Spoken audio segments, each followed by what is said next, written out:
So let's see. Going to share my screen. Hopefully you can all see my screen. Okay, so thank you so much for taking out some time today to meet with us, to meet with Miami Law. My name is Ann Cruz Alvarez. I'm an Associate Director of Admissions here at the University of Miami School of Law, and I will be speaking with you today regarding something near and dear to my heart, UM Law. I'm an alum, longtime resident of Miami. And hopefully, if you have any questions at the end, let me know. I'd be happy to speak with you at the end, or we can always schedule a meeting later on. But let's go ahead and get started. So let's see. First off, today we're going to talk about application process.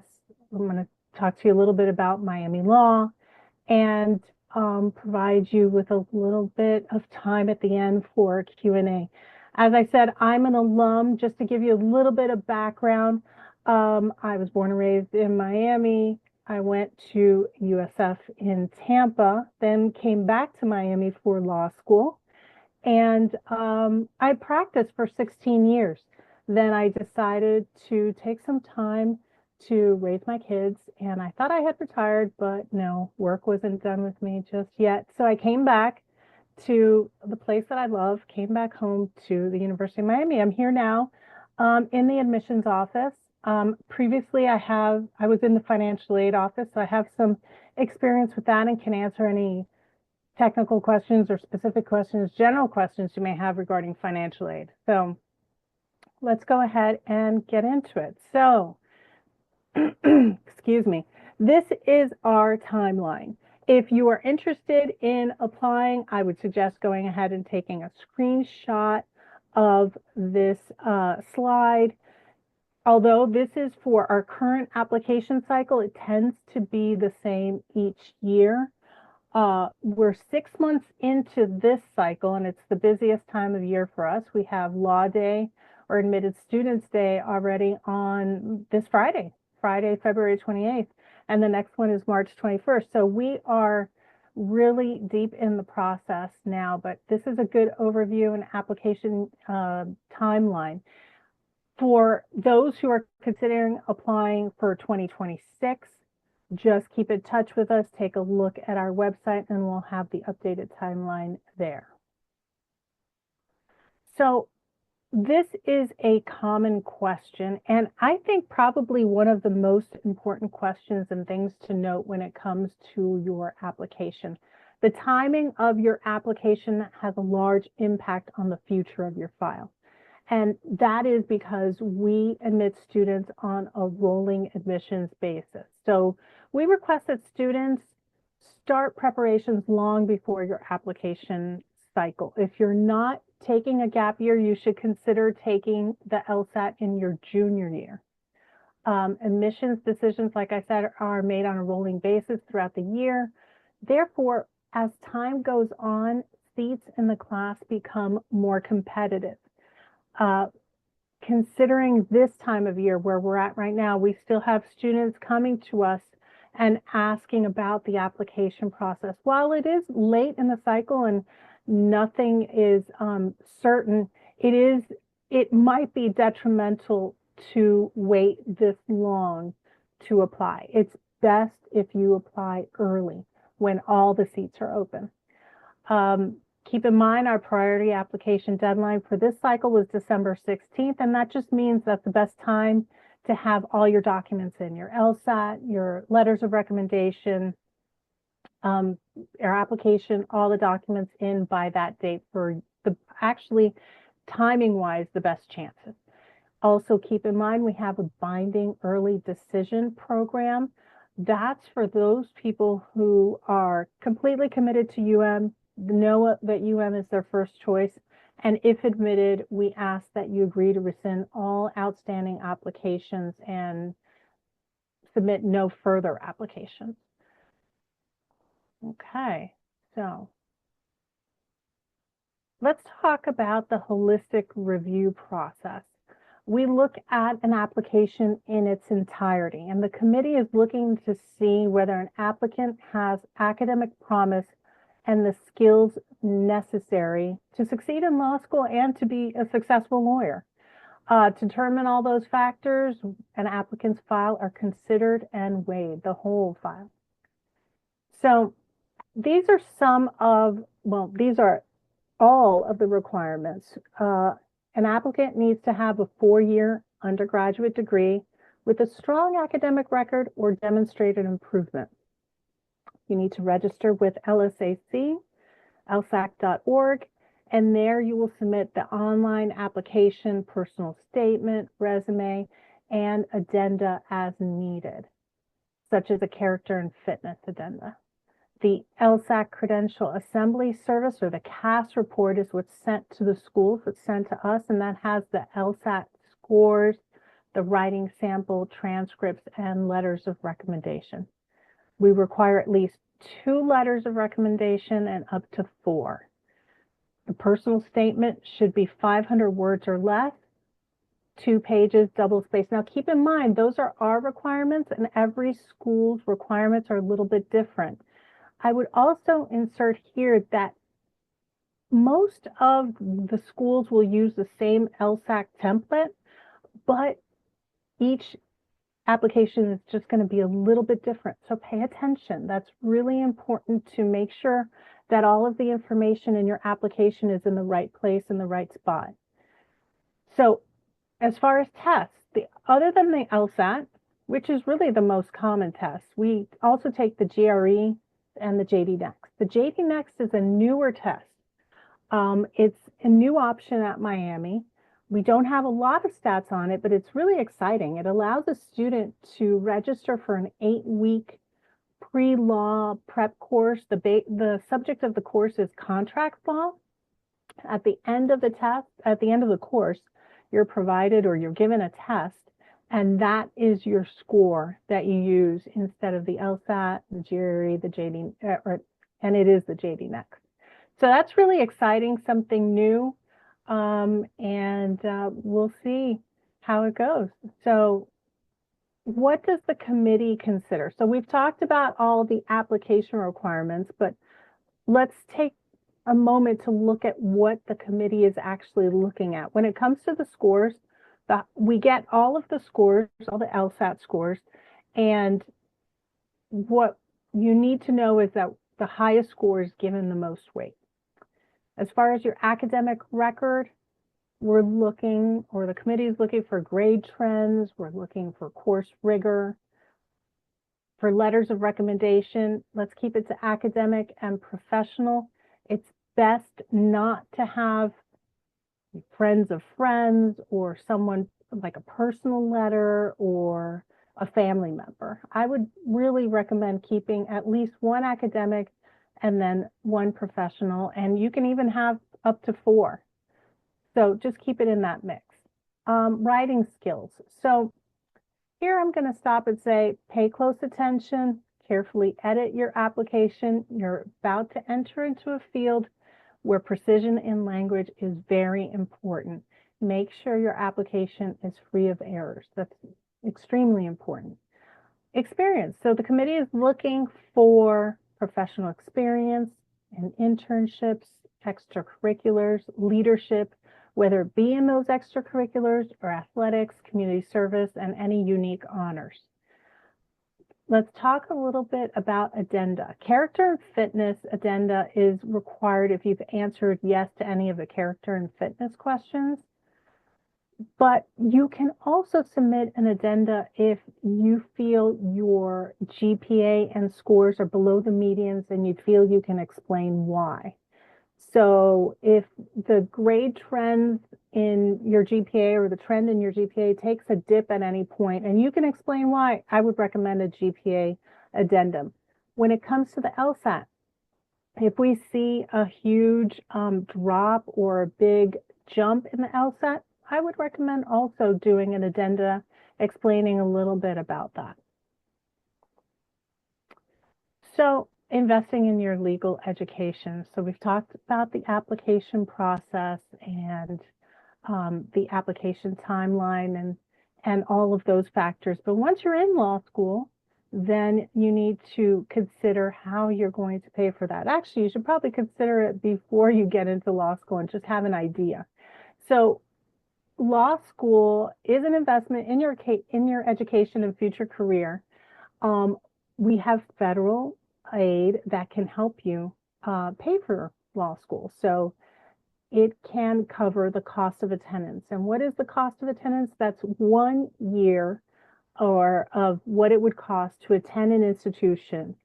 So in other words, it's a budget of what it would cost to attend an institution. At University of Miami, it's about $63,000 for tuition, and we estimate about $40,000 for living expenses. And the most common way of covering the cost of attendance is with loans and scholarships. Excuse me. There are two general types of loans, federal and private, and we also provide institutional scholarships. They're merit-based scholarship awarded by the scholarship committee, usually in the spring once the student, after admissions has admitted a few people, the scholarship committee will review admitted students and determine scholarships. They're competitive, limited funds, and awards can be anytime between January and March or until funds are depleted. We also have external scholarships on our website. We have a database of external scholarships out there. I would, if you're looking for an alternative source, that is a listing that we update maybe weekly, sometimes monthly. Whenever we get new scholarships in, we're updating that site. It does take a little bit of work, and there are not many that have very large amounts, but every little bit helps. So something to consider. Let's move on to some frequently asked questions. So what's more important, the LSAT or the GPA? This is a common question. We say both are important. And in fact, the entire application is important, as the committee will take a holistic approach in reviewing your application. When will you receive a decision? We say it takes about 12 weeks because we take the review very seriously. It could take a little less time, maybe a little more time. The earlier you apply, the shorter that window. We find that most people apply in the cycle. Most people apply during the holiday season when they have a little bit of downtime. So that's something to keep in mind. Can you get a fee waiver? Yes, we offer our own application fee waivers. You would just simply need to email us at admissions@law.miami.edu. We do not offer LSAC fee waivers. Those are provided by LSAC directly. And they do have an LSAC fee waiver program designed for prospective U.S. and Canadian law students. So take a look at that. Do you need to submit all standardized tests? Yes. If you've taken different assessment tests, you must submit all reportable scores as part of your application. Can you chance me? So this refers to our ability to predict admission or scholarship based on your test scores and your GPA.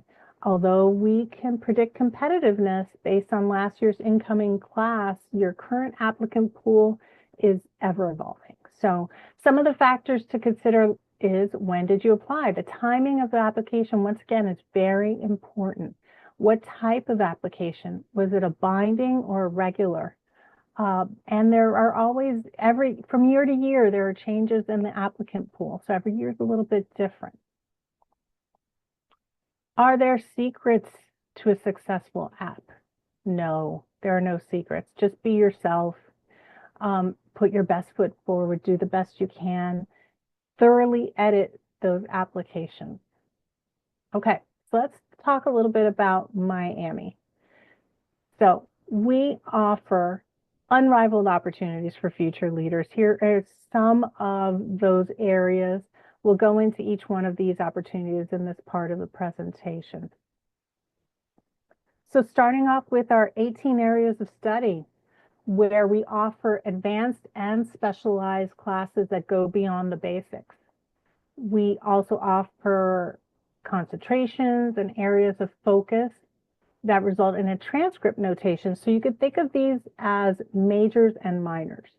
Concentrations, or an example of a concentration, is the business of innovation, law, and technology, or the litigation and dispute resolution concentration. An example of an area of focus is health law or immigration, asylum, and citizenship law. We have some where you can get an area of focus or concentration: business compliance with sustainability, environmental law, social justice, and public interest. But although we have these opportunities, I do want you to keep in mind that it's not always necessary to do a concentration or a focus.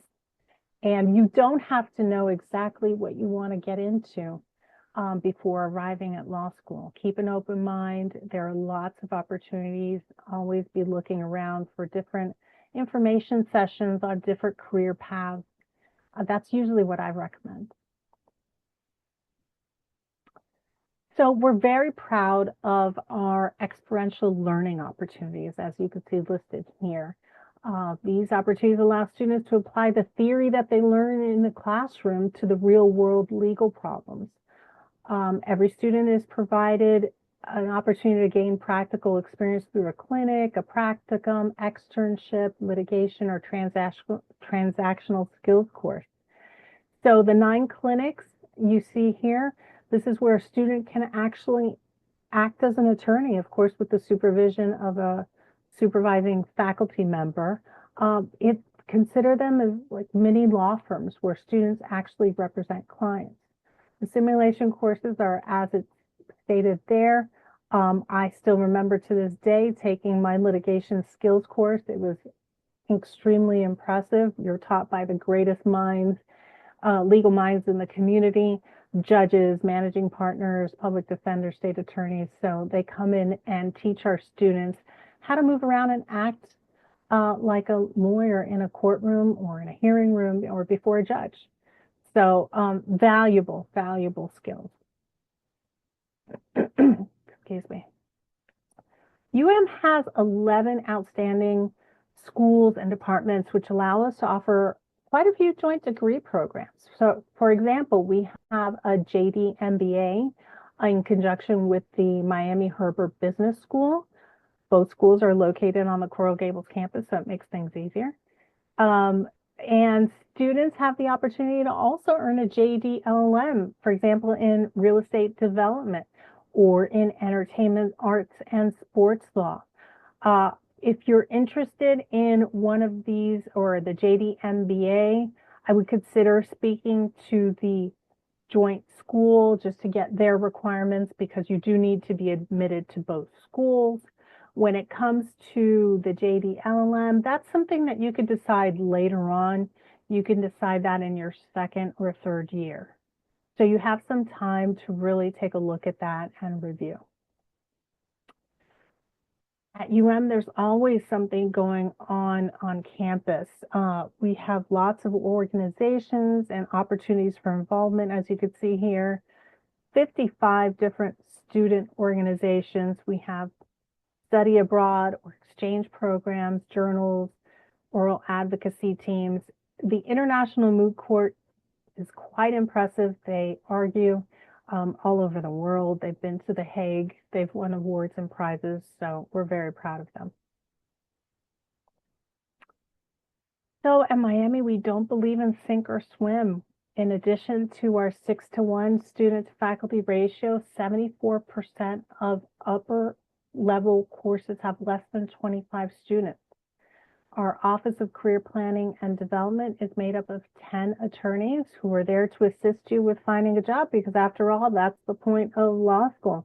You're provided with a short survey at the beginning of the semester when you arrive on campus, and with that survey or after that survey, you are provided with a career counselor.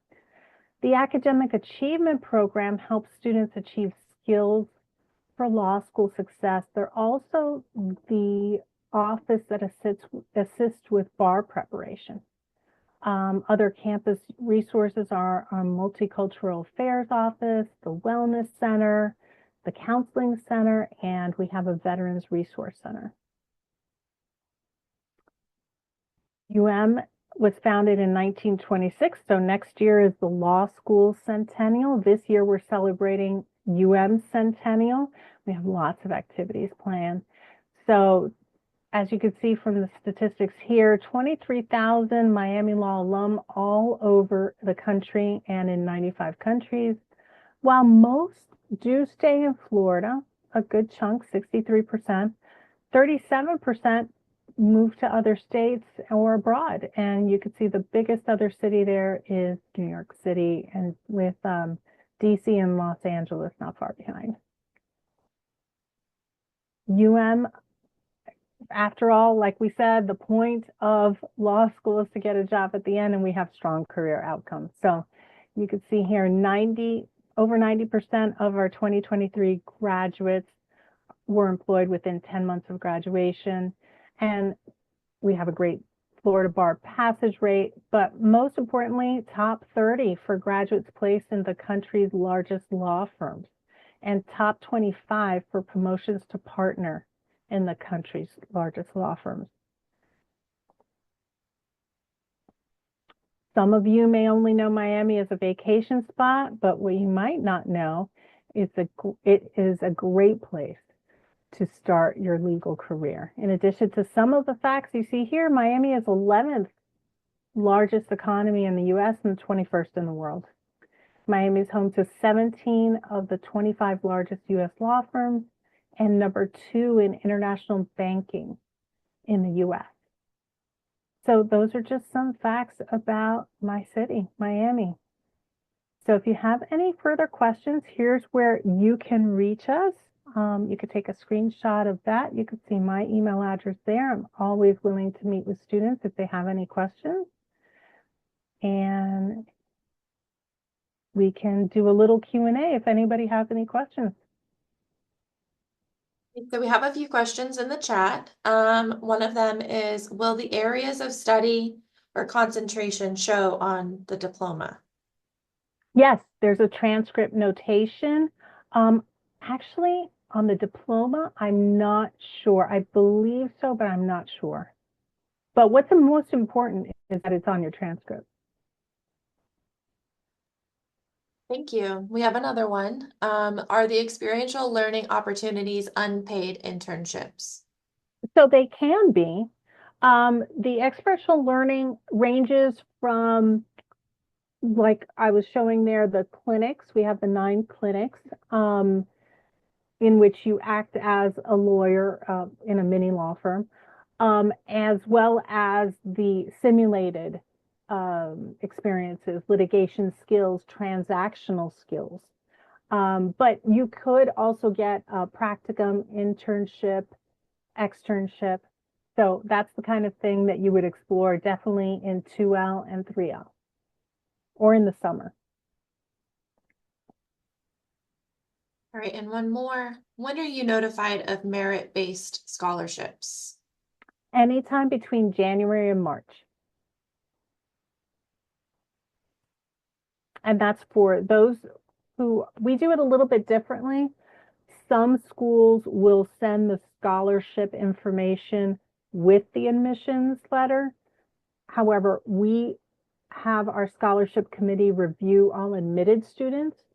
So that notification comes later on and not together with an admissions letter. So sometime between January and March, or when the funds run out.